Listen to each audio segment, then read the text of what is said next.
Is there any sense of normalcy right now for you and the team? Hey guys, what's up? First of all, I'd like to say thank you so much for having me on. And I mean, the excitement is real right now. I mean, I do feel like that we do have a sense of normalcy because we do have a full season, and we're kind of progressing along as a society, especially with the vaccine coming out and being more widely available. And we got fans back in the stands, so we're not completely normal yet, but we do have some sort of glimmers of normalcy, and that's really exciting and promising for the rest of the year as it kind of carries out. But regarding team chemistry and how we're looking, I mean, it's we're gelling pretty well right now, and I'm very excited to get going tomorrow in DC against the Nationals. I mean, it's going to be a marquee matchup with Jake and Scherzer on the mound. It's going to be fun to watch, and I can't think of a better matchup or better opportunity to start the year. So it's going to be fun. Hey, Pete, listen, I know you love the Wilpons. My bad. I know you love the Wilpons, but new ownership, new energy. How does it feel now to be the team and the organization that guys are running to because they know that it's not the ATM anymore, that you're going straight to the vault, that no player is off limits, and now guys are running to you guys because they know that they can have an opportunity to play on a big stage, and you guys are finally performing like a big market team as far as going out there and trying to get, the best talent available? And I mean, to me, I think that the culture this spring has been probably some of the best.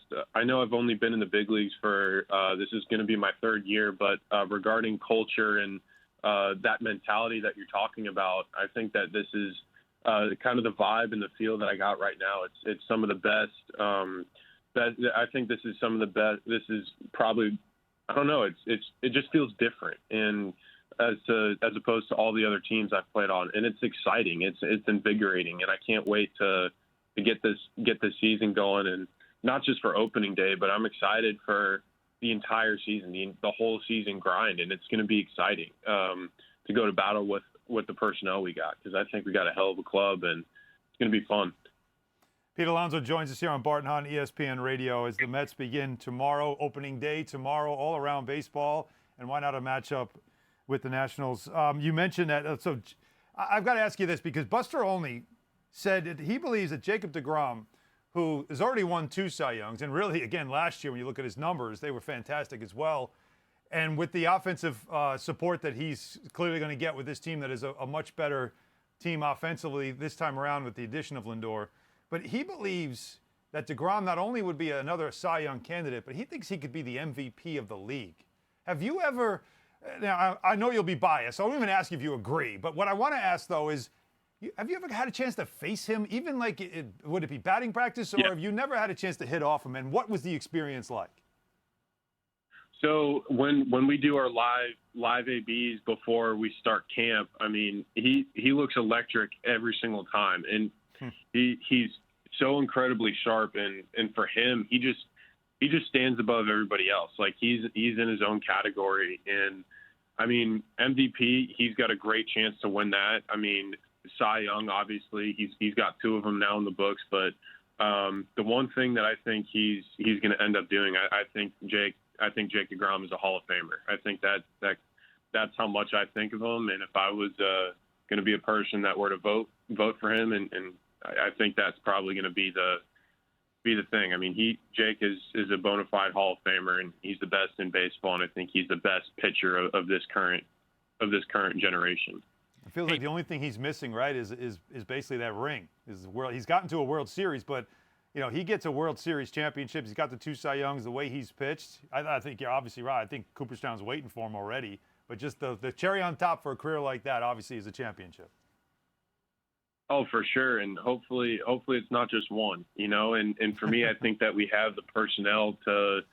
I think we have the personnel and the mentality to go out and do it. And I mean, the sky's the limit for this team. But the one thing that has been great is how great people have said we are. But the biggest thing we need to do is back that up. We need to prove those people right and say like that, because I appreciate all the praise that the team that we got, but we need to go out there and prove it. And I'm excited for this journey. And all the praise that we've gotten early this year. It's great, and we're really grateful and thankful for it. But we're really looking forward and very anxious to get going and go toe-to-toe with other teams when the games count. Now, Pete, I never realized that I did this, but according to my therapist, I'm a projector. And sometimes I project things that I see onto other people. At least that's what my marriage counselor tells me. Now, yesterday you said that you hope you said that you hope that Lindor gets $400 million. Now, were you maybe just projecting because you know that if you continue to play the way that you've been playing, that you can eventually top that one? Were you projecting? No, I wasn't saying that selfishly at all. But the biggest thing is that he's a superstar. Not only does he have incredible skills on the field, but I just think that from how I've seen him work, he's a leader and he's a prime example. And he's a young guy. I think he's 27, and what he's accomplished is insane for such a young player. And he's been in the league for a long time because he's super talented and he's performed. And I just think that he has so many intangibles. Not only has the physical resume, but how he works and how he is. It's unbelievable. I think he deserves any contract that he signs. He deserves every penny of it. But for me, if I would pay $400 million for him, and he deserves that and then some. And he's unbelievable player, unbelievable teammate from what I've experienced so far. But I can't tell you guys enough positive things about Francisco Lindor. He's the man. He's the real deal. Thanks for watching ESPN on YouTube. For live streaming sports and premium content, subscribe to ESPN Plus.